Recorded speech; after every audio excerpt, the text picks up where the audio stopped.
I'm studying second class. ఒక గ్రామంలో ఒక రైతు ఉండేవాడు.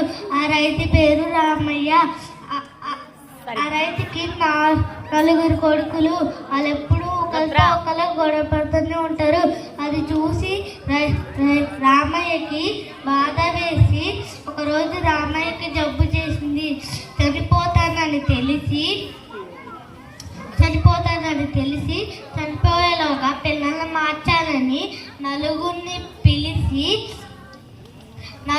పిలిచి బయటికి వెళ్ళి నాలుగు కట్టలు తేమన్నాడు.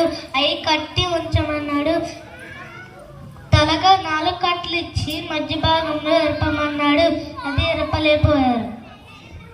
కట్టెల మోపును తీసి తలా ఒక కట్ట ఇచ్చి విరవమంటే చాలా సులభంగా విరిచేశారు.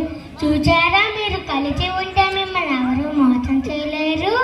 మీరు విడిపోయి ఉంటే మిమ్మల్ని అందరూ మోసం చేసేస్తారు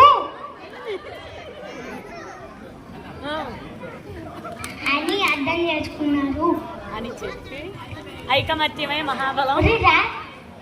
ఐకమత్యమే మహాబలం.